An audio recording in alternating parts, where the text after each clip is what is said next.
what's up, guys? Welcome back to my channel. Today we're gonna be talking about the Houston Texans, and obviously it's one of it's my favorite team in the NFL. It's very frustrating to talk about them sometimes, but I just feel like I want to make this video, and so yeah, let's just get started. Where do I start? The Houston Texans, my favorite team of all time.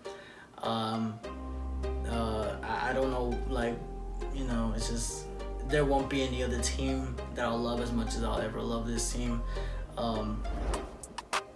Right now, what they're going through is they're currently, right now at the time of this recording, they're looking for a head coach. We already have a GM. They're looking for a head coach.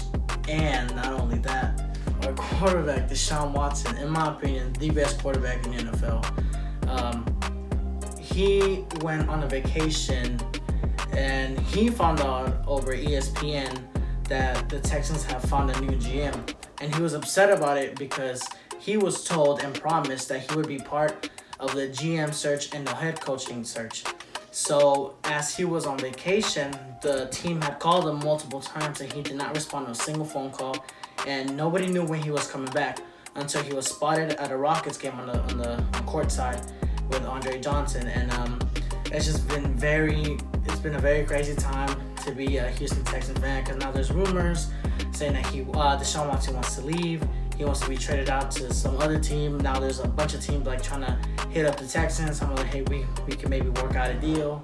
And the first press conference that our new GM hosted, he basically said Deshaun is our guy and that he's not going anywhere.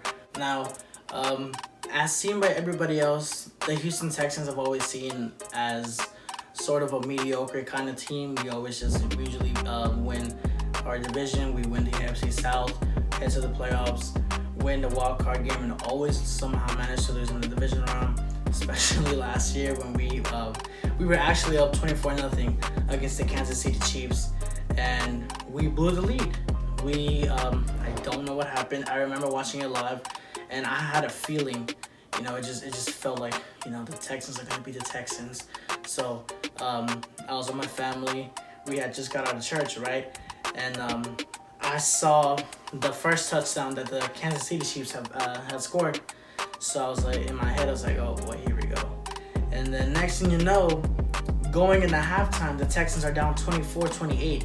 And it was just unbelievable because the Kansas City Chiefs just managed to score 4 touchdowns in a quarter.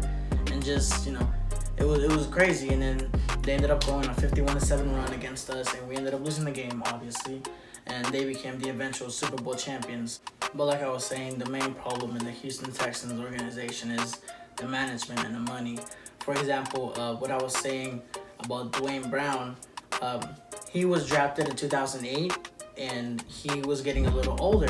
So in 2017, he was asking the team for guaranteed money. So he was asking for a little bit of raise, because as he was getting older, one doesn't respond to injuries the same way you would as when you were younger. So he just wanted guaranteed money in case, worst case scenario, he'd have some money in his pocket. And that's totally understandable. Anybody would understand that. But the Texans didn't want to pay him. And so he said he felt disrespected because he'd done a lot. And then in the end, he sure has. He did a lot for the team.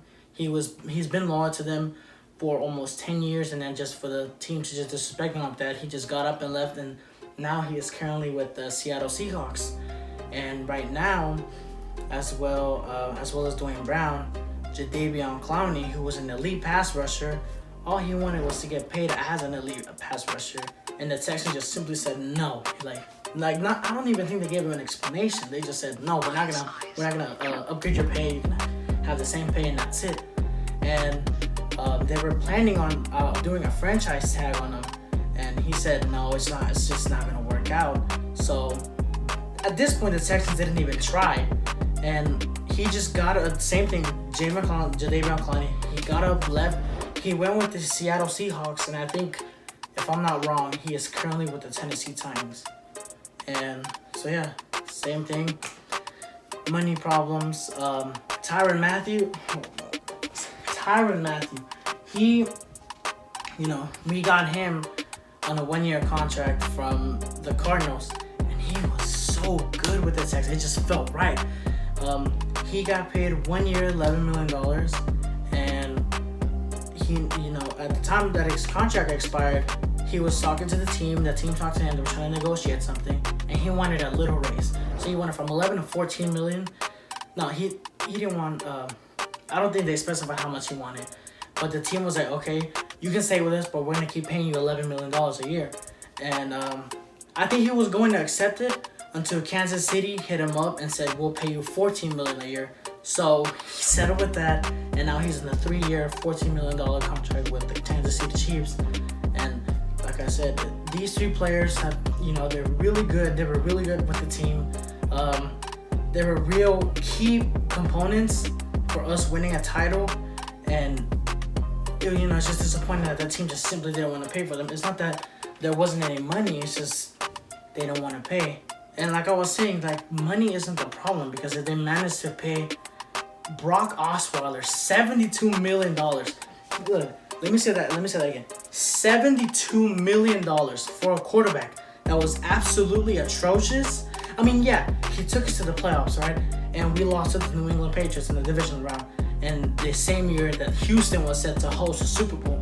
It's just, it's dumb. It's like almost irresponsible of the team, They just paid some random guy from Denver to come down, and they paid him $72 million. And he was good and all, but it's just, he wasn't good enough. It was more of just like a mediocre quarterback and a mediocre team.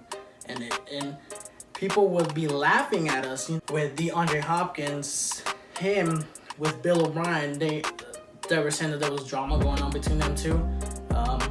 So Bill O'Brien at the time, when DeAndre Hopkins was traded, he was head coach and GM. So basically, no one was over him. No one could tell him what to do, basically. So he just made up his mind and sent DeAndre Hopkins to Arizona, and all we got was a 4th-round pick and David Johnson. And it just felt like a spit in the face, not only to DeAndre Hopkins, but also to the fan base. Because let's say if you were to trade DeAndre Hopkins, you got to think about this. You're trading away the best wide receiver in the NFL. So you trade him away, and all we get is a 4th-round pick and David Johnson, a washed-up David Johnson. It's disappointing. It's stupid, because yes, David Johnson was good in 2016. In 2016, he had a really good year. He was he led the league in rushing yards and whatnot. But after his hand injury, he just wasn't playing the same. And the same thing with Houston. He got hit hard, got a concussion, was out for 3 weeks. I mean, come on. It's like every year you feel like this is the year, But it's not like the Dallas Cowboys are like, yeah, we them boys. We're like, this is our year.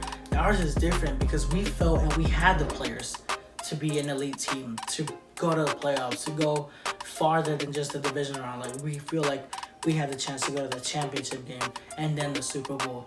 You know what I'm saying? It's just like, at one point, the Houston Texans had the best defense in the NFL. And it's just crazy because, we're not used to like being the top team, or we're not used to like having so much success. It's crazy now looking back that we had at some point the best defense in the league. And a lot of those players are gone. A quarterback wants to leave. We traded away the best wide receiver. And it's just something about the Houston Texans that just like, they're not doing it right. Like, something is going on, and like nothing's getting done right the right way. You know what I'm saying? It's just like, it's frustrating, but like somehow I still manage to watch them. I still manage to root for them. And like I said before, I don't think I'll ever root as much as I rooted for them. I have so much love for this team, and for the mainly because they're like a hometown team. They're the Houston Texans, and I'm from Houston, so it's already there. Thank you guys so much for watching this video. Really appreciate you guys watching. Like I was saying, it's really hard to be a Houston Texan fan, but we get through it. We've had a lot of ups and a ton of downs, but we throw it out and we keep going. I pray I hope I get to see the Texans win the Super Bowl at least once before I die. It's just a dream of mine seeing the Houston Texans win a Super Bowl. I just love this team so much, and I hope we manage to put the right pieces together, do the right things, have the right mind, you're in the right state of mind, just not mess anything up. So yeah, I just really hope for the best for this team. So yeah, thank you guys so much for watching, and I'll see you next week.